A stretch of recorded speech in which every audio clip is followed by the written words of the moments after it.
The NFL season might be coming to an end, but a new best ball season is just beginning. What's up, IBT family? Tonight, we take a first look at the early 2024 ADP and lay out our favorite bets for the Super Bowl. Let's buckle up. It's the IBT podcast coming at you.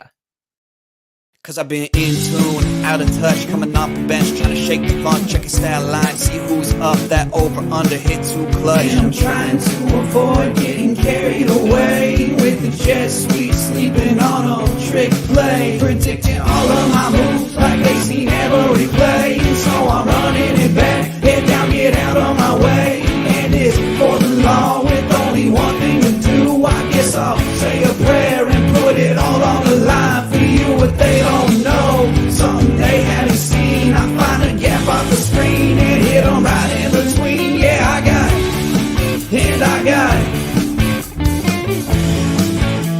Just one thing to say, yeah, what they don't know, something they haven't seen. I'm off that mean Joe Green, it got me fading between. Yeah, I got it, and I got it. The In Between Fantasy Football Podcast.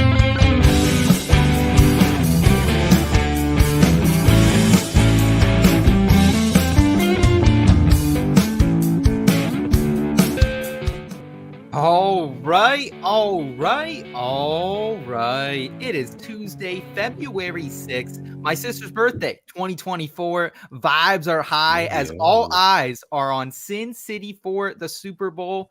Kansas City Chiefs, they will be battling the San Francisco 49ers for the Lombardi Trophy this weekend. We'll certainly chat all about the big game, but the main focus on today's particular program is the fantasy football season that just never sleeps. My name is Seth Woolcock, and I am joined by a man who literally carried myself and our entire team through a wind tunnel at one point. He might be known as the founder of Pros with Joes, might be known as the founder of Green Screens Media, but to me, he's my co-host, Eric Romoff. What's up, Tex? Man, I might also be known as the best husband in the world because today, like your sister, is my wife's birthday. And for her birthday, I got me back here in the studio for a few hours while she's doing God knows what. So happy birthday, babe. Love you. Thanks for letting me do this. Shout out to Eric's wife. We appreciate you. Totally didn't know that, but we're glad you're here either way, Eric.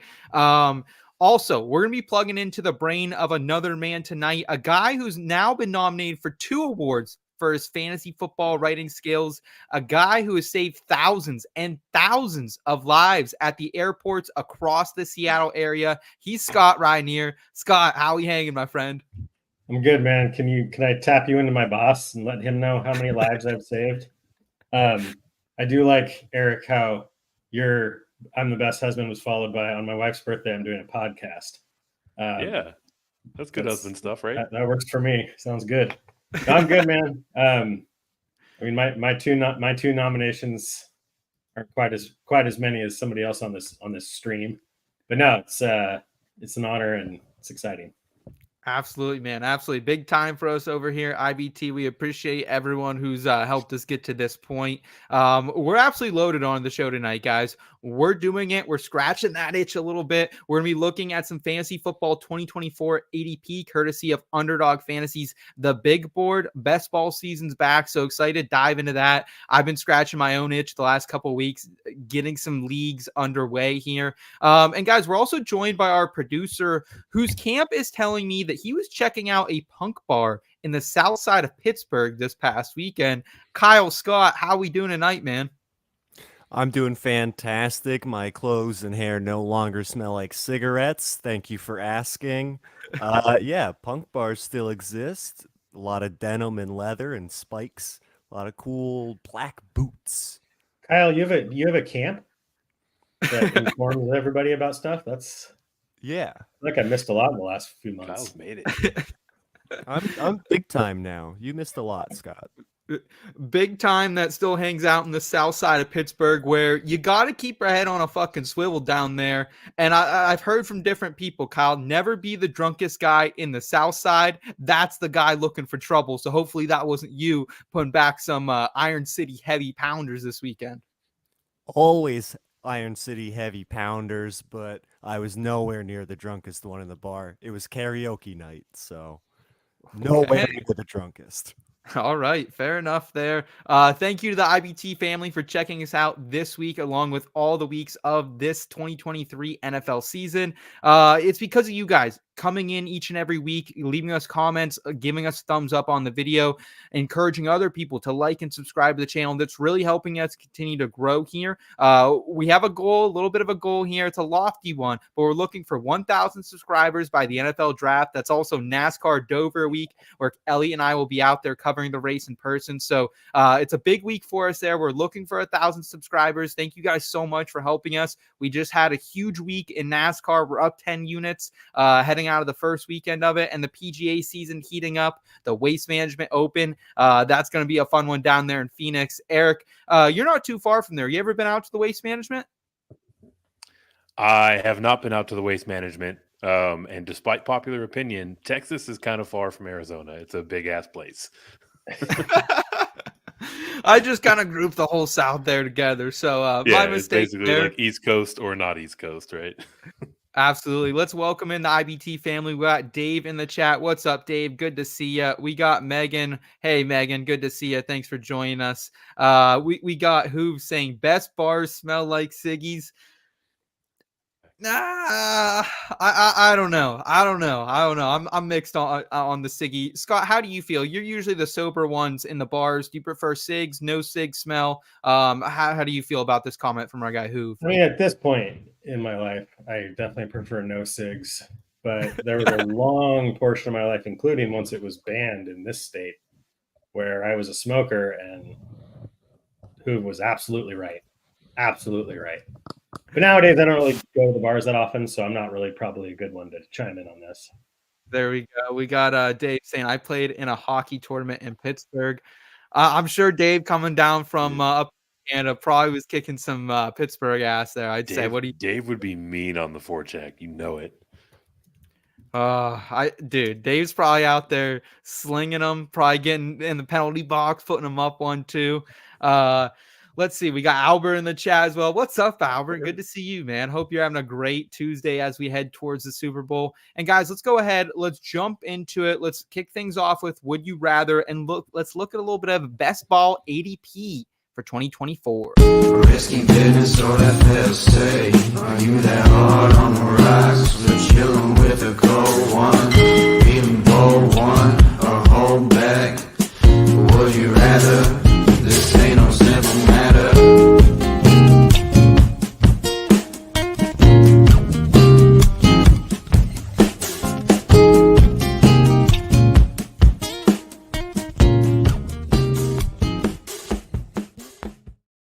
All right.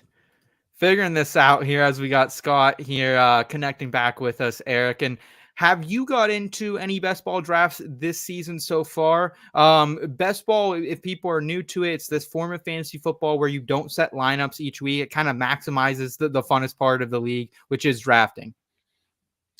Yeah, so I haven't gotten into any of this year's best ball drafts, but that is in part because I pushed all my chips to the middle of the pot with the playoff contests. And I've got, knock on wood, I've got a pretty nice payout coming my way. So please believe that once those funds release on Sunday night, I'm going to be putting those right back into circulation with the 2024 drafts. And Eric, are you someone who, with best ball becoming more and more popular every single year, it's one of those things as well that I don't know if everyone's playing these big tournaments like I am. That's where I'm allocating most of my units to, is kind of these bigger tournaments, like the one we're going to be checking out, the big board on Underdog today. Mm-hmm. And then DraftKings, they'll have theirs out in a couple weeks as well. And then NFCC, excuse me, they have their leagues as well. Do you prefer the tournaments, or do you prefer like the more cash gamies? I end up doing a pretty good mix of both, right? Okay. I feel like, in addition to being like maybe some of the most degenerate shit out there, these early large contests are also one of the places where you can get like some of the biggest edges on the field, right? We're going to go over ADP here as we carry on in the show, but there are some guys that are just flatly absurd in terms of where they're being drafted in both directions, both high and low. So not only can you create some value and add some EV to your builds overall by getting guys several rounds later than they really should be going, but also the rookies in particular, right? Like best ball is established enough to where we know that drafting rookies is almost a must if you want to take down one of these huge tournaments. Yeah. And the earlier you're drafting, the later these rookies are going, right? People, logically so, want to wait to find out where the rookies are going to be drafted before they put them on their best ball teams. Obviously, like you're going to kiss some frogs, you're going to burn some lineups, but if you ended up with a last round Puka Nacua in the 2023 early season drafts, you're now putting yourself in position for one of these 99.9 percentile outcomes. So I mean it's definitely more of a gamble, but it's so much fun, and it is the best way to bridge the gap of time between the Super Bowl and the draft. Yeah, the big board in particular, they have slow drafts, they have fast drafts. I prefer to start out with some slow drafts each season, kind of get a feel for what the ADP is before I jump in head first. Maybe if I have a free evening, I'll do a 30-second draft just to kind of feel a little something, if you would. Because sometimes these long drafts, I started a couple last week, and I think we're in the third round. You know what I mean? So they can take some time, but definitely a fun thing to pass the time. And like Kyle, when he's out in Southside at some punk bars, we got to keep our head on the fucking swivel out here when we're playing on NFCC, apparently, because a little bit of a shady cheating scandal went down a couple weeks ago, Eric. Yeah, I probably will not be putting much money in play if at all over there, right? Like, it sounds like it was an isolated incident and just kind of one bad apple sort of thing, but that. It's a very scary reality, right? So I'm probably gonna wait for a little bit to jump into those waters in particular, right? Fortunately, there are no shortage of fantastic providers out there to get a little bit of action, and I'm sure before long we'll see a pretty exhaustive list of the steps that have been taken to make sure that sort of thing doesn't happen again with their platform. Yeah, absolutely. Shout out to Pete and the Ship Chasing podcast. I actually kind of uncovered that. That was kind of a cool little underground journalism thing going on over there. So shout out Pete. Scott, we got you back, man. How we feeling? I didn't even realize I was gone. So, the Siggy, good. You delivered the Siggy and bars perfectly. We didn't see we didn't see you move at all, but we heard it. The audio was there. So yeah, I was sitting here. I looked away to look at some stats, and then all of a sudden I saw I was gone. So I did a restart. There we go. But I caught what you were just saying, and yeah, I got way into that story, the Ship Chasers and how they uncovered that. That was good stuff. You love it, man. I'm a big Ben Gretsch fan, so okay. Cool to see. Very cool. Very cool. Well, let's go ahead. Let's dive into some of this ADP, and then we're going to bring Kyle out to ask us some would you rather ADP questions and just regular some entertainment questions and lifestyle questions for around the Super Bowl as well. Let's go ahead and pull this ADP up here. And at first look here, guys, it's not anything too crazy, I don't think. Christian McCaffrey, the 101 consensus, that makes a lot of sense. I'll go through the first round, and then we can kind of talk and discuss our initial thoughts here. CeeDee Lamb coming in at the 102. He's jumped all the way up to the wide receiver 1 currently in this format. It is half point PPR too, so keep that in mind. And this is a larger tournament as well, if that means anything to you folks. Tyreek Hill at the 103, the wide receiver 2 off the board. Justin Jefferson now going at the 104. Jamar Chase, 105. And Breece Hall at the 106. Man, I miss those days when we were getting Breece Hall a year ago. 3rd, 4th round. It was glorious. Rounding out the first round here, Amon-Ra St. Brown at the 107, Puka Nacua all the way up at the 108, Bijan Robinson 109, Jahmyr Gibbs 110, Kyren Williams 111, and Garrett Wilson the 112. Scott, we have 3 2023 rookies in the top 10 here, or in the top 12. This is redraft. It's best ball, it's half point PPR, but it is redraft too. So to see that guys like Puka and Bijan and Kyren all up there, what do you think? I mean, Puka deserves to be there.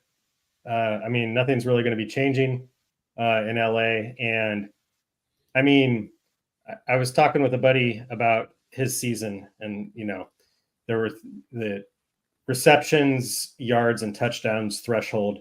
If you bumped up the touchdown threshold to 8, and then 1,200 yards, 80 to 100 receptions, there's 2 receivers that have done that in the rookie year. Now Puka scored 6, but he had almost 1,500 yards and over 100 receptions. I mean, he had a bonkers rookie year. I mean, it completely, it stands out from, based on where he came from draft capital wise, but I don't see any reason why he's going to slow down. I mean, maybe he won't hit the ceiling he did in his rookie season. But he's that type of player. I mean, he was gobbling up targets and receptions and yards like Cooper Kupp did. Except Cooper Kupp didn't do it in his rookie year. He took a few years. Yeah. So I completely agree with Puka being there. I'm a Bijan guy. I'm always going to be a Bijan Robinson guy. And I think there's a lot of hope. Now it's hope, so it's not. It is hope. It's projection. It's the lack of Arthur Smith is the. We got him up here now. All good. But Raheem Morris is a good coach, and I think that I think Drake London, Kyle Pitts, and I mean the thing about Bijan Robinson is yes, he wasn't the number 1 overall running back, right? He didn't meet the lofty expectations, but he still, other than a few games that were just extra frustrating because of how they played out, the game where he was sick, he still smashed in a lot of games. Right. So I'm still going to be firing him up in redraft. He's still a first round pick for me. Who else we got? Gibbs. Yeah, I mean, I really can't argue with any of these rookies where they're at. Eric, is there anyone in this first round for you, whether it's a rookie or not? Like CeeDee Lamb going to push up to 102, I think is a bit risky. Is there anyone else here in this like top 12 that you don't agree with the consensus here? I mean, I think there are. I mean, look, a lot of these guys are in the top 12 for good reason, right? So like, there aren't any like glaring issues. You can kind of squabble over, whether you want CD 2 or if you should move down to 3 or 4 or whatever. Like at that point, you're splitting hairs. Yeah. If I had to nitpick a little bit, I think Kyron Williams is a little dicey. If nothing else, like you're drafting him at a ceiling, and while the McVay offense has, they've done fantastic things with running backs. Usually that tread wears off the tire pretty quickly. He kind of runs those guys into the ground. So, maybe this is a bit of path being prologue, but a little bit worried about Kyron Williams. Also, Garrett Wilson. I mean, he's probably the most speculative name on this list, right? Mm-hmm. Granted, we saw him flash in just absolutely horrific situations as a rookie, and to a lesser extent last year as a sophomore. But I mean, you're spending a lot of draft capital for a situation that has a fair amount of question marks in it, right? Like, yes, technically Aaron Rodgers was cleared medically towards the end of the season, but he's coming off of an Achilles. He's older than dirt, right? Like, we'll see if they improve that offensive line. If that offense got that ayahuasca in his blood, he's good. I don't know, man. Like there was some video of him during this season where he was, going at about 15-20% speed throwing the football and said he was going to play the next week. I think he's going to be fine. I mean, you're making a lot of sense. You really are.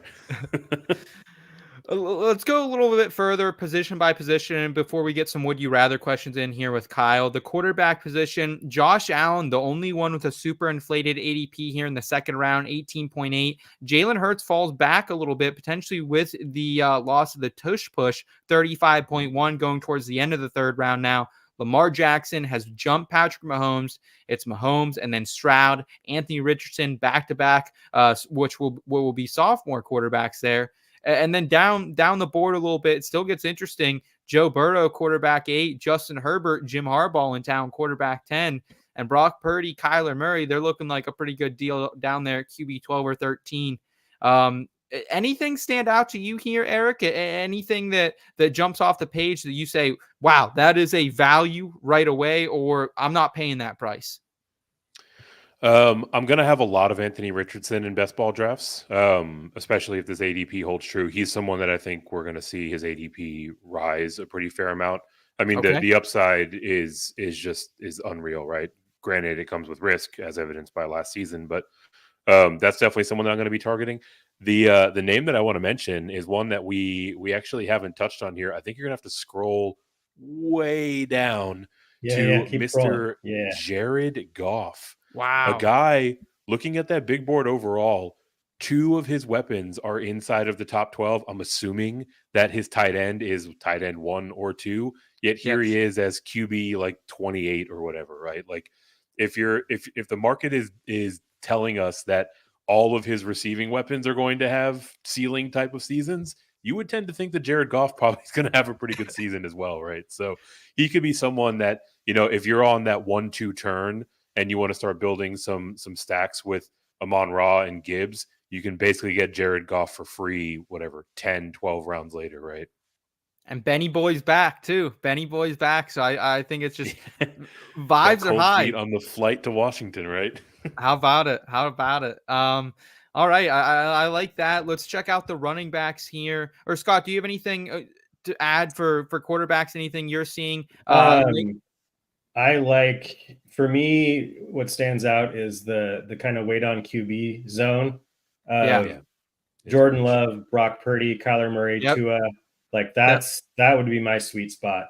I'm typically, I don't do a lot of best ball, but in general, if it makes sense to go after one of the, the top 2 or 3 guys, I will. But I subscribe. I learned this from JJ Zacharyson, Rich Rebar.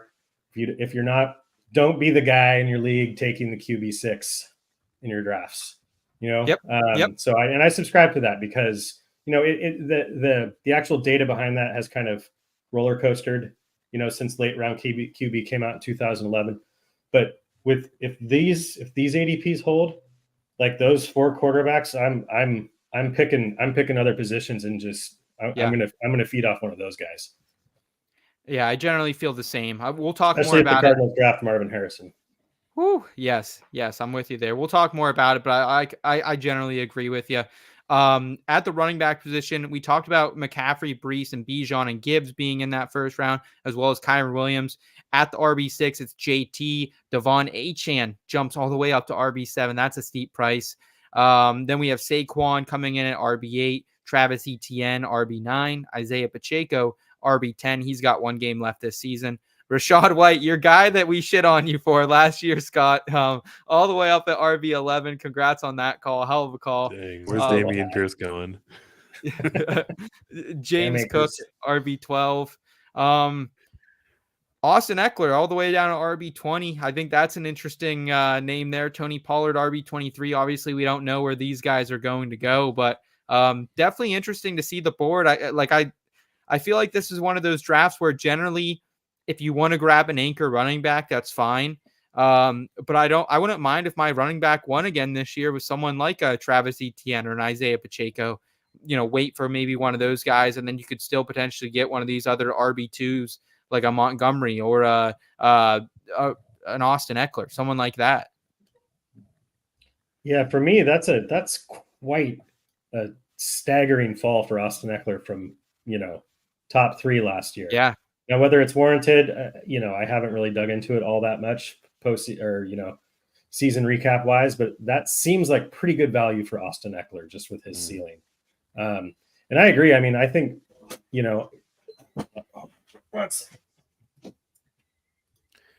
I think that is a little steep for Achane, but I don't know, man. He's a pretty good. I would think he's a pretty good best ball target. He finished in the top 6 this year in points per game. He missed a bunch of games. He missed 6 games, but I think in the however many games he played, he was over 20 points in 5 of them, including that 50-point game against Denver. So Achane has that ceiling where I might be tempted even at that price with somebody like that. Okay. Eric, any other names we haven't mentioned that stick out to you here? My guy Chase Brown, RB32. Your guy Devin Singletary, RB33. Yeah, our guy Chase Brown. This is a prime example of where you can find some value, right? Like right now, Chase Brown is going, what's that, pick 107? Yeah. In 2 to 6 weeks when we get news that Joe Mixon is being asked to restructure his contract again. And maybe it doesn't work out this time. a guy that's going to skyrocket up the board, right? Like, I guess kind of like in the macro sense, tend to agree with your strategy. Like, don't mind one of these like RB kind of 5 through 10 as an anchor. And then because it's best ball, like just go fire on volume in the mid to later rounds, knowing that, a week where someone random, Najee Harris finds their way into an end zone, is a week where he will automatically be inserted into your lineup, right? So like I take more of a volume play with running back, but more so as you're scrolling up and down this list, like, just kind of take a look at the names and ask yourself, are any of these guys in situations that can dramatically change based on how the draft plays out, based on how free agency plays out? Great call. And if the answer is yes and in their favor, it's probably someone that's worth taking a flyer on, right? Like like I mentioned earlier, you might end up burning that lineup if things don't break their way, but if things go well, like you have a very legitimate shot at one of these, top 1% outcomes that you're really striving for in these big contests. Keep in mind, that's a good point. No, that's the exact point with Chase Brown. He's in that situation where, I mean, he could potentially have some standalone value. It's tough to tell. I mean, Mixon's one of the last of the bell cows, when he's playing. We're back in on Chase Brown. We're back. We're a little biased. We're a little biased at IBT for Chase Brown. I'll take the injury discount on Nick Chubb just to throw. Hell yeah. Yes. And keep in mind as well, guys, the last couple seasons, the teams that have won the big board tournament have been 0 RB teams. So something to keep in mind here, like starting RB, or, something crazy like that, not the best in this format. Let's quickly touch on wide receiver and tight end before we get to some questions that Kyle has for us about the ADP. We talked about CeeDee Lamb, Tyreek Hill, Justin Jefferson, Chase, St. Brown, Puka, Garrett Wilson. That's your top 7 going in that first round. And then A.J. Brown coming in at wide receiver 8, and some newcomers to the table to round out the wide receiver 1s. Nico Collins, wide receiver 9. Wow, that is absolutely crazy. Marvin Harrison Jr., wide receiver 11. Rashee Rice, wide receiver 13. We'll talk more about some of these guys in depth, but really it's crazy to see like the breakouts from 2023, Eric. They're really getting pushed up the board, while these 2022 breakouts, Jalen Waddle, Cooper Kupp, T. Higgins, they've all kind of hit that post-hype sleeper status a little bit. Yeah, I mean, apart from Cooper Kupp, maybe everyone on that list that you ran down are guys that, we're still kind of waiting for that game-breaking upside to be realized, right? Yeah. Certainly, in any given week can pop off, but haven't really lived up to that hype. So anytime that's the case, it's going to present some pretty solid value. That, I mean, for me, like I'm kind of saddened to see this board. I'm reacting live to this wide receiver view.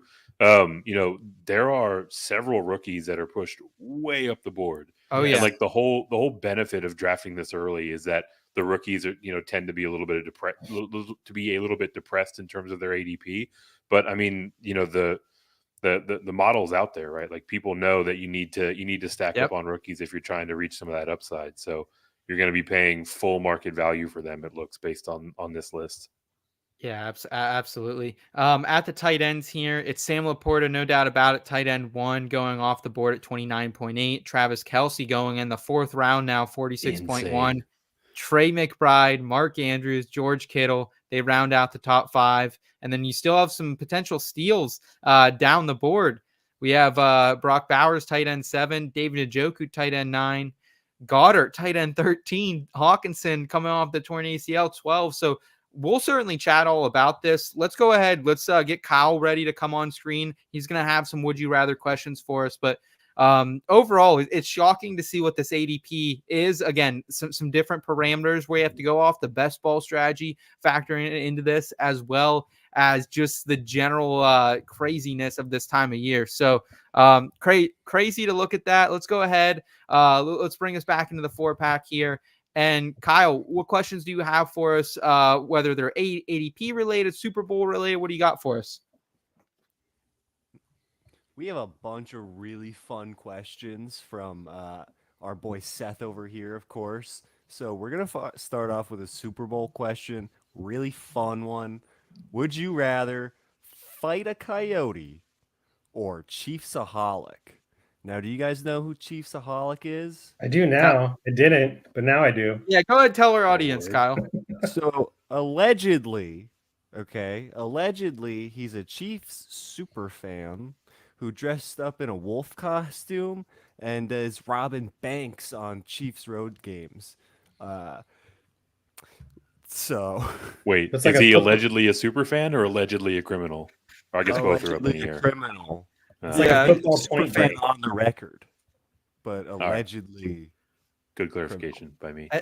And keep in mind, the Coyote comes from the Super Bowl. We're hearing reports out of Las Vegas right now that an alleged Coyote bit an NFL player. We've heard former, we've heard current, we've heard 49ers, we've heard Chiefs, we've heard a guy not playing.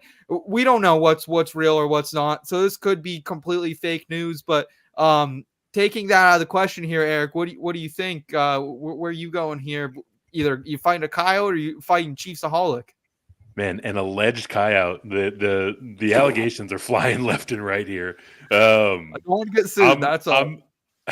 I'm absolutely Coyotes notoriously litigious, right? I'm absolutely fighting the coyote, right? Like, are we talking about a single coyote here? We're not talking about Yes. a pack of them. Yeah, no, I will wreck a coyote. I might get bit. I might need to get a rabies shot. That's fine. But like the type of human being that schemes up a plan where he's going to rob banks across the country while he follows his favorite team, like that dude is full on wild card status. I don't want to squab with that man. I'll take the coyote. Scott, how do you feel about it? Well, I'm thinking maybe the 49ers are probably more susceptible to coyote bites. Aren't they practicing at like Las Vegas High or something like Yeah. that? Yeah, UNLV. I'm going the other direction. I'm going with ChiefsAHolic. I don't really want to mess with a wild animal. I've seen firsthand what the rabies vaccine, how many shots it is. It's not fun. So I don't want to do that. So I'm fighting the guy because here's my stipulation. I'm banking on that this individual, if he is in fact robbing banks, he's utilizing a lot of fear and a lot of threats, like potentially with weapons to get what he wants. But nobody challenges him because he's the one with a weapon. I think in a fair fight, I think he's all talk. Bully theory. I think I could easily take him. Okay. Kyle, I'll hand it back to you because I feel like I'm kind of in the middle here a little bit. Well, Seth, I have a thought. I think I can change your mind. What do you got? Me and you tag team ChiefsAHolic and Casey Wolf, the Chiefs mascot. Well, now you're changing. You're moving the goalposts. Yeah. I mean, The I would take that. The clear choice. Come on. I would take that, but I'm also not afraid of a little coyote. I think you bring him out after me. Coyotes are very small, actually. Yeah, if you got some steel toes on, just give him one kick to the face, and I think. Good luck with that. Good luck landing that kick with a tiny little quick wild animal. Good luck. I will say, bottom line though, I think in the name of fucking Toby Keith, I'm gonna kick a bank robbing wolf's ass this week. I think that's what I'd rather do in the name of Toby Keith, in the name of America. Shout Name out. of America's soldiers. Let's go, baby. I'm all right. R.I.P. Toby Keith, man. Yeah. Can we have a moment of silence for that? Jeez. For the soldiers? Oh, for Keith. All right. Thank you. Shout out Toby. We miss you, buddy. We'll be partying with you this July 4th. Kyle, what else you got for us? You got any Toby Keith related questions? Toby Keith related questions? I don't think so. Okay. All right. What do you got for us? We have some ADP questions. Would you rather target at current ADP? We got Kyron Williams, Devon Achane, Isaiah Pacecho, or Rashad White? Scott, what are you thinking? You're such a stat guy. You've probably got your whole draft planned out in your head like Rain Man. I wish. Well, I said my piece a little while ago about Achane. I do think he's a good best ball target. But amongst this list, if we're just talking about these players, again, this is, we have to take the risk that we're making these decisions before we know who they draft, who they pick up in free agency, all that kind of stuff. But I'm gonna implement more of Eric's style here, and I'm gonna wait a little bit. And I think this is really good value for Rachaad White. Shocker. Amongst these, full PPR would be a little bit more enticing, but half PPR, I mean, he showed that, he drives that running back receptions bus for the Buccaneers. So I think, Eric kind of changed my mind a little bit with his talk of, volume with later running backs. And I think Rachaad White's a great later target at the running back position. Not necessarily like a typical ceiling play, but a consistent play, a good high floor running back. I like it. I think I'm kind of in that same camp, but with Isaiah Pacecho a little bit, just because like CEH might be out of town. Jared McKinnon's going to be 32. And like, I feel like any decent running back with 200 plus carries, 49 targets, and a Patrick Mahomes led offense is going to be good. But Isaiah Pacheco is like really fucking good. Like, this dude is actually a great runner. Shout out Brett Veach and the whole organization for everything they were able to do to spot this guy. But he has 10 TD plus upside for me again this season. So I like him quite a bit. I'm going back to the well with Pacheco here. How do you feel about it, Eric? Yeah, I think we're all kind of dancing in the same range. It was between Pacheco and Rachaad White for me. I'm actually going to lean with Rachaad White, RB4 in terms of total scoring last year.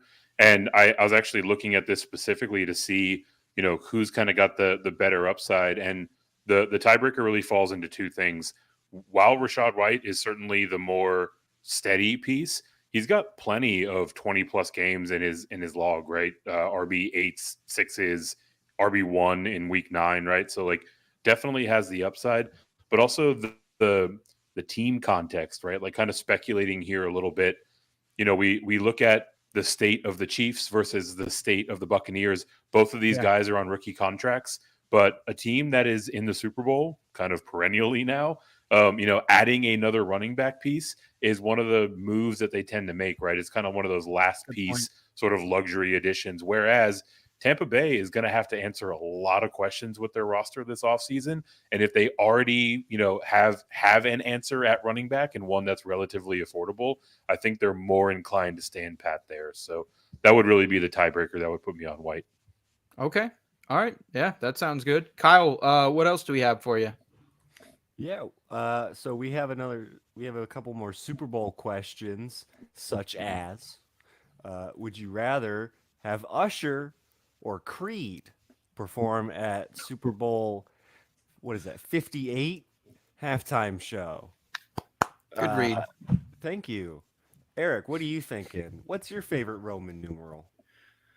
Yeah, I was gonna say I will throw shade at nobody who has to read Roman numerals live. I mean, for me, it's Usher, right? Like, I don't know if anybody is unironically listening to Creed, right? Like that's kind of the lane that they occupy. But even if it's just my own prism, all of Usher's albums are an absolute bop. I'm looking forward to this year's halftime performance. Whereas Creed, like, I feel like you kind of get a quick chuckle on, a song or two of theirs, and then you're not really drawn in by the performance anymore. Wow. My turn? Shut up, Creed. Wow. Scott, please bring it back. Bring it back for the good Christians of America. Are you please? Are you joking with me? I'm going to be even less nice. It's Usher by a million for me. Like, dig this guy. And I'm not going to be like, I would prefer, and maybe it's a selfish thing, I would prefer listening to Usher's music over Creed, in any scenario imaginable. So that's how I feel about it. Got Seth on an island. Wow. Ahead, Seth. I don't like Creed, man. Why I enjoy streaming and podcasting and running a business with you gents are because you bring some wisdom to my life, a little guidance, a little maturity. This is a very mature answer. This is a very young, uneducated answer from you guys. It's Creed by a mile here. Not only are we going to get some absolute vibes with Take Me Higher, probably someone swinging back and forth, doing some crazy shit. Wait, which song? I've never heard that one before. Yeah. What about My Sacrifice? That one's also a fucking banger, man. I know Creed it's funny. It's a stereotype. I'm the guy at covered bands that I'm going to yell play some Creed. I like Creed. I enjoy Creed, but I'm not looking forward to Usher. Kyle, are you looking forward to Usher? Like, this isn't 2010. This is 2023. Let's get Creed back in the mix once again. Yeah, you know what? Honestly, I think I might be siding with Seth on this one against my better judgment, just because of how iconic their performance, their Thanksgiving performance was. Yes. I think they would put on a hell of a show. They have the greatest hits to play. Like, they're just playing the hits. They're not bringing out any of the new Yeah, we got 5 songs, maybe a cover. Usher would pull some bullshit with that. He'd play something no one's ever fucking heard, and hold on. I have something to say here. So Seth, you just said it's not 2010 anymore in referring to Usher. Creed's back. I don't. The Thanksgiving show we are talking about, everybody keeps referring to, like 2001. 2001. Yeah, Creed's back though. They're Creed's a legacy act. Yes, rising like a The phoenix. Beach Boys. No thanks. Yes. Creed, The Pearl Jam, Beach all that Boys. nonsense. I can't stand it. Wow, now he's shitting on. Wow, okay. All I'll say is to round us out, I have good memories of Creed. Kyle, you and I were driving through Pittsburgh last year, and when Creed came on, man, we were jamming. We had the sunroof going. It was late. We were heading down to West Virginia. Vibes were high, and 2 of my best friends during senior week in Ocean City got arrested to Creed. They're blasting it, in one of their pickup trucks, just going hard. And yeah, they, got a little too rowdy. So Creed's been around for a while. I'll just say, as long as it's better than whatever that was Jack Harlow did earlier this season. Yes. Yeah. Great point. Kyle, what else do we have? All right, so we'll get back to some ADPs for you folks. Would you rather target at current ADP Sam Laporta, Travis Kelce, Trey McBride, or Dave Njoku? Scott, what are you thinking? Do you like Sam Laporta? Do you think he's nice? Who? Sam Laporta. Do you think he's a good hugger? I think he's a fine young gentleman. I don't think he would be fun to hug, personally. To hunt? To hug. Oh, hug. To hug. He's too big. Like, he's too big. Got dark. Strong and muscular. So This took a turn. This one's a little tough. Like, there's a part of me that jumps straight to Dave Njoku, especially with how he ended that season at that price. But I think I might go Trey McBride here. Travis Kelce, like, it's so hard. Him and Mike Evans, man, like, I don't want to bet against Travis Kelce. And obviously his ADP is slipping compared to recent years since he's not the smash tight end 1. He's the tight end 2. But I think I'm still going Trey McBride here. I have this feeling that with a healthy, from the start of the season, healthy Kyler Murray, if they address the offense a bit in the draft, I like the Cardinals offense. And so I think I'm going Trey McBride here. Wow. We're just going to discount Travis Kelce at a 4th round price tag, Scott. That just sounds nuts to me, because like a down year for him was 93 receptions, nearly 1,000 yards, 5 touchdowns in 15 games. And I think like he kind of learned a lesson this year a little bit, Eric. Like, he realized, hey, I'm overexposed a little bit. I'm out here maybe doing a couple too many commercials, maybe at too many events. And like, I feel like once he reeled it back in, said, hey, I'm a part of this Chiefs team. We're going on a Super Bowl run. We're seeing the real Travis Kelce now, and I think we see that next year as well. Your thoughts here on tight end, specifically Travis Kelce versus Trey McBride? Yeah, I mean, I told on myself as we were looking at the top to bottom tight end rankings.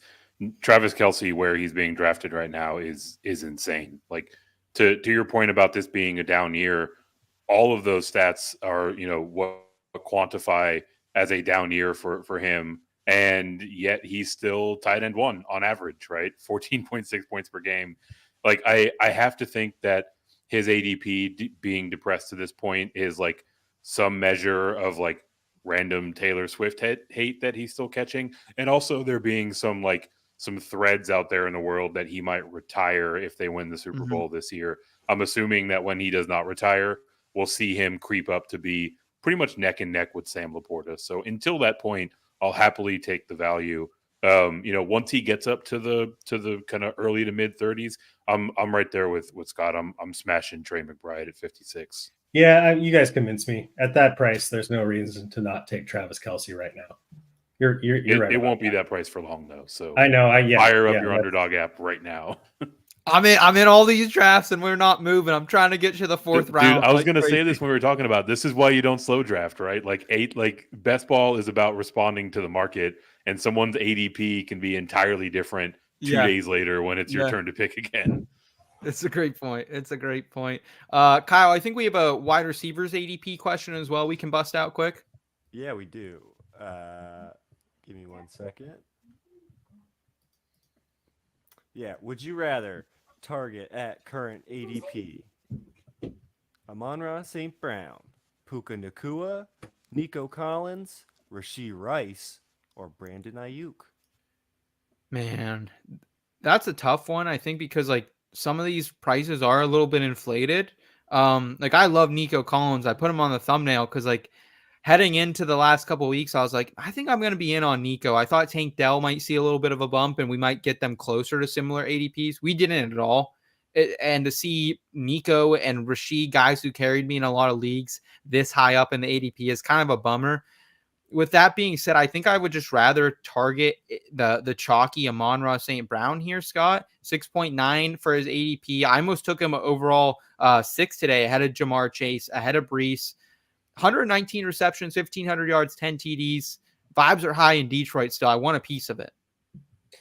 Yeah, that's who I would go with. I mean, Okay. it's different for me. It's a different ball game with wide receivers. And I think Amon, he's a top 4 guy, and he might not quite have the range of outcomes to finish as the overall wide receiver 1. But I've been doing some breakdown analysis of just fantasy scoring from wide receivers this year. Looking at, in games they were above their season long average, how high were they above? In games they were below, how far below? How many games were they above and below? And Amon-Ra St. Brown provided ceiling and consistency. He's about as set it and forget it as it gets in fantasy football, not just at wide receiver. For me, I'm not touching Nico Collins at this price personally. I'm also not touching Rashee Rice at this price. To me, those two have been propped up way too high. In that same study, Nico Collins was one of the biggest boom bust wide receivers this year. Of the top 50 wide receivers, he was below his season average, in the games he played, more than anybody else. He had like 3 or 4 spike games, and then he was below his season average at all other times. I think he's good. I like him. He's not this high yet. And Tank Dell missed a bunch of time. So Nico scares me a little bit. And Rashee Rice, I mean, I'm not risking it yet with him. I really like him. But I have no idea what the Chiefs are going to do at wide receiver, whether it's in free agency or in the draft. Yep. He made his bread on yards after the catch. He had the second lowest ADOT after Wan'Dale Robinson, less than 5 yards average depth of target. So to me, I need to see more from Rashee Rice before I'm putting him up in these waters. Eric? Yeah, I think we've kind of covered all the bases here, right? What I will say is I don't think that this is all that difficult a choice. Like Amon-Ra and Puka, sitting essentially towards like the back half of the first round are perfectly fine options. Mm-hmm. Everyone after that, like it gets real dicey. With Nico Collins, a lot of those spike games came as after Tank Dell was injured, right? So like very legitimate question marks as to whether or not he can sustain that. Already made the points about potential new personnel coming into Kansas City. And Brandon Ayuk, while he had a damn fine season, I'm counting 7-8 different weeks where he was wide receiver 30 or worse. Like you're taking a lot of bad weeks, drafting him essentially at the end of the second round. So Amon-Ra, Puka, I'll click the names all day, but everyone else, like I'm probably looking to pass. And quickly, we already kind of touched on quarterbacks a little bit, guys, but here I think my strategy is simple as this. If I'm somewhere around, the back half of round 2 and Josh Allen is slid there, I would consider him. But if I don't get Josh Allen, I would rather target someone like Brock Purdy, someone like Jordan Love, or someone in that later range rather than reaching for a Jalen Hurts or even potentially a Joe Burrow. Any digression from you on that, Eric? In so much as you're not reaching for Joe Burrow here, right? Like 75th overall ADP is a fantastic value. Like in a macro sense, I don't really want to be drafting kind of QBs like 4 through 9, which is probably where he'll fall. Right, like But, Scott said earlier. Yeah, but you have to keep the context of the actual value that they present there. Like Joe Burrow, another player that I think is probably going to creep up into the 50s in the next couple weeks or months. So don't mind getting a little bit of value there. But yeah, I mean, generally speaking, like, I mean, I'm probably waiting later than the second round for Josh Allen, which means I'm paying him. After that, like QB9, QB10 is probably where I want to be. So that's going to give me a lot of Purdy, a lot of Kyler, a lot of Fields. Mm-hmm. Mm-hmm. Yeah, and where I see, like, I agree with that. And to me, I agree. I think Burrow's value is going to increase because I think Purdy at 91 is fine. I just think that there's a bigger gap between Purdy and Burrow than 15 slots. You know what I mean? So I think that's going to go up. But at this point, yeah, I mean, I don't want to get to the point where I'm just like, I will not draft this quarterback no matter what. You know what I mean? Because Burrow and Herbert kind of fall in that category where like I'm probably not going to end up with much of them. They don't have a ton of rushing upside. In that range, I'm going to be focused more on like an Anthony Richardson if he stays in that range. But Eric brings up a very good point. Every draft you're going to be in is going to be different. So you have to be flexible. If somebody like Burrow does fall 2 or 3 rounds past where you think they should go, you don't have to hold to that. Oh, I'm not taking the QB 6. Grab him if the value's there.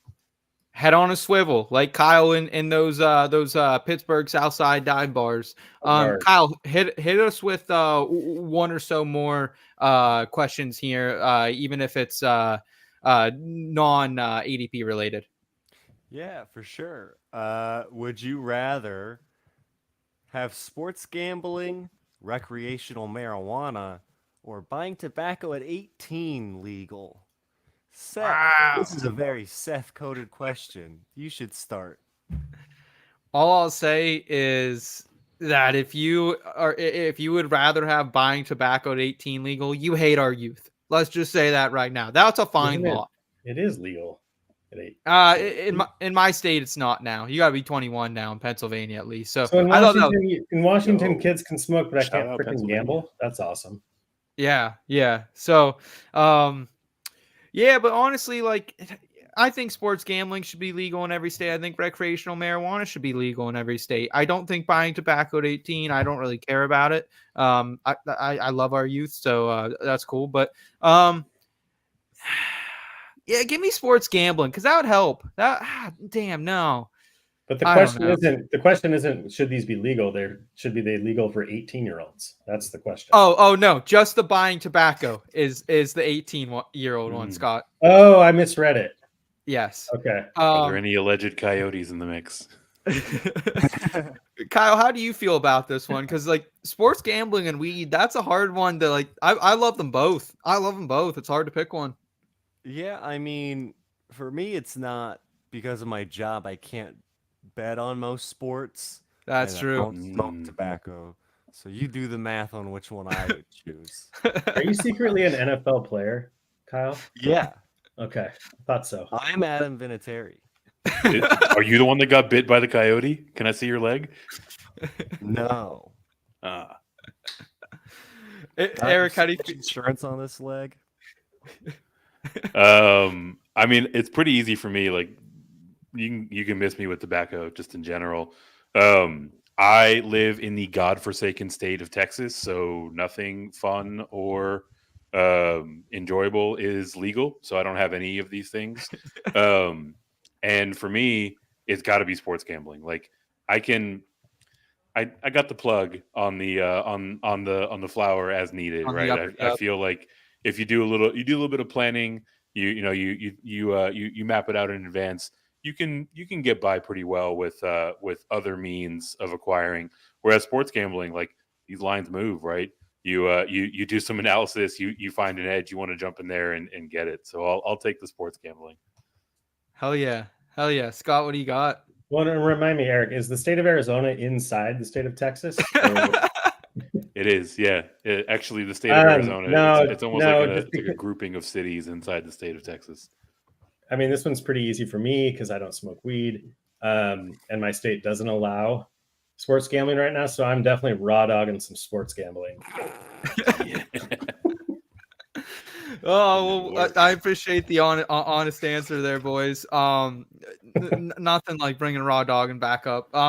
Eric, we got to transition you out of here. I know you have a hard out, so thank you for joining us, man. Let's go ahead. Let's jump in between bets and round the show out, though.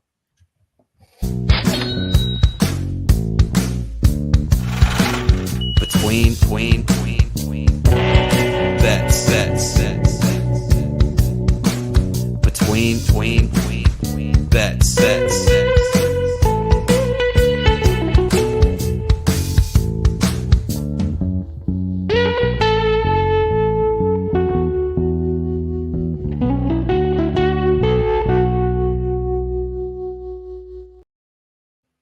I didn't give Kyle a shout out, but Kyle, shout out to you too, man. Thanks for hosting that game. Would you rather?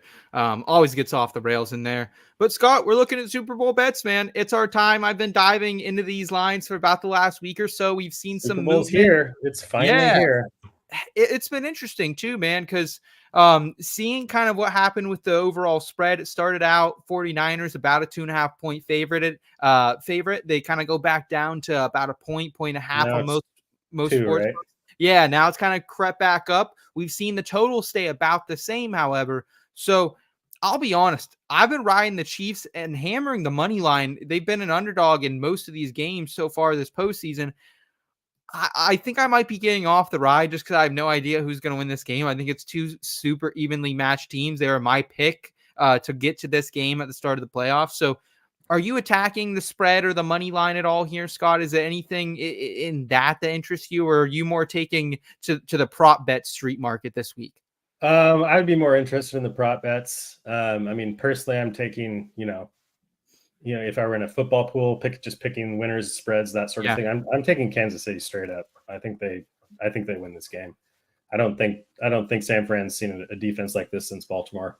I mean, the results were what they were. Brock Purdy, more power to him. He led some comebacks, but they were pretty lucky to win both of those games. A few things bound, and I mean, you can say that about anybody. I'm trying not to be biased because I'm a Seahawks fan. Yeah, I just don't, I don't think they were really the firing on all cylinders 49ers that we saw for much of the season. Whereas KC has gotten pretty hot, and their defense has been pretty lights out. So, do you want me to go through some of my props? Yeah, absolutely. Yeah. And just if anyone did want to get on Kansas City money line, it's plus 110 right now. It's kind of what you're looking at. So a little bit better than even money. But yeah, let's go through a couple of your props and hit me with what you're thinking. And then I will round this out with a little bit of an same game parlay I'm going to be throwing out too. Can I start with my silly fake prop? Please. Okay. So this is an over-under question. 1 million grown men will cry that Taylor Swift is on the TV screen too much. So I'm taking the over at the odds are minus 100,000 on that. So just to let everyone know how I feel about that nonsense. So I went with another goofy one, a fun one that always ends up. We don't do it every single year, but we have fun family friends prop bets, bingo cards, that sort of thing for the Super Bowl. And I always love the classic, the Gatorade bath color. Yeah. So I looked at that, and I'm going for the biggest payout. I have no rhyme or reason. And I think the biggest payout was orange at plus 500. So I'm going with orange for the Gatorade color. I'm going with another kind of lower odds, higher payout. First interception by I never know. Is it L'Jarius or Ladarius Sneed? I say it both ways. I'm the worst at pronunciation with player names. I'm gonna first interception by L. Sneed from the Kansas City Chiefs at plus 1,000. Again, I'm not a big defensive player guy. I had him on an IDP team and he did well for me. So I'm going with that. I'm going with Nick Bosa at least 2 sacks at plus 350. And then I think both teams being successful on a 4th down conversion at plus 290 is easy money. Oh, I do like that. With these two coaches in the Super Bowl, easy money. Yeah, they're going to have a couple attempts. And it's funny with the Gatorade bath because last year it was the long shot that actually won the Gatorade bath. I believe it was orange last year as well. And so yeah, I kind of wonder with that. And I can't bet on a lot of these like in-game like funny props in Pennsylvania. I can do the coin toss and some other ones like that. I am it's not on my best bets, but Reba McEntire is singing this national anthem here. Yeah, I think it's interesting with her because it's always usually a 100+ second national anthem, but Reba has traditionally always sung hers very short. She kind of does a quicker pace one. So it's kind of the classic, history of Reba McEntire versus the history of the Super Bowl. So she just relies on being a badass with an awesome voice and doesn't need to like carry on every note of the national anthem. She's just gonna friggin' belt it out. Maybe she will here. Maybe she will. I know the last time I looked at that line, it was about 96.5 seconds was the over-under there. So I think if it stayed in that ballpark, I would just take the over just because history is likely to repeat itself, I think. But, hey, maybe Reba's just that chick. By the way, that's awesome that she's singing the national anthem. Yeah, you got to love Reba. Awesome. Love Reba. Any other prop bets you didn't cover, Scott? No, I think I went through all mine. Awesome. Well, I'll go ahead and pull mine up then here. All right. So I'm going to go with the same game parlay this week. And I'm really excited about the Super Bowl this week. I think there are some very, very advantageous lines out there. Trying to make this as big as I can here. So I'm going with a 4-legger. And to be very, very transparent with you guys, usually when I do same game parlays, I'm not a big odds guy. I'll usually stay in that somewhere between the plus 190 and 4-1 range. But I thought I was getting some very advantageous odds here. Eric and I are sweating out a couple of futures that we think are going to cash on Sunday. So I'm kind of going in with a little bit of an advantage. So I'm going 1 unit here on this 4-legger. I'm going with Travis Kelce over 69.5 receiving yards. He's done this the last 3 games, and Sam Laporta just went off against the 49ers the week before. Fred Warner had no answers for him, despite Fred Warner being that guy here. So I think Kelsey's going to get it done through the air. Isaiah Pacecho, I'm going with him over 59.5 rushing yards. Pacheco has hit this line in 4 or 7 of the last 9 games. Niners were gashed by Aaron Jones a couple weeks ago, 100+ rushing yards from him. And then Gibbs and Montgomery each had 40 yards last week as well. And I think Isaiah Pacheco is the difference maker here, Scott. If the Chiefs want to pull it off, I think they're going to have to lean on him on the ground and Travis Kelce through the air. I'm also going to go with Noah Gray, a little bit of a fun one here, over 1.5 receptions. He's hit this mark in his last 2 games and 2 of the 3 playoff games so far for him. He leads the team with 9 postseason targets. That's the 3rd most on the team behind Rice and Kelce. So I do like Noah Gray a little bit here. And then with the Chiefs playing such great coverage, Scott, I also went with Brock Purdy over 12.5 rushing yards. He's had 60 the last 2 weeks combined and has hit this line in both playoffs games. I think Snead is going to lock some receivers up and he's going to have to scramble. So what are your thoughts on this initial look at my SGP here? I like these, man. I mean, that seems like a pretty low over-under for Kelce, to be honest. He's refound himself in the playoffs and been his dominant self. So that seems, especially like you said, with a team that's given up some points to the tight end. Pacheco is almost the slam dunk here for me because, I mean, I don't know if you caught it, but the Lions rushed for more yards than any team ever has against Shanahan as the coach of the 49ers. Wow. Okay. And I think they had that like pretty early in the game. And then Aaron Jones did what he did. So for whatever reason, the Niners had a good rush defense during the season, but they've been gashed in the playoffs. Yeah.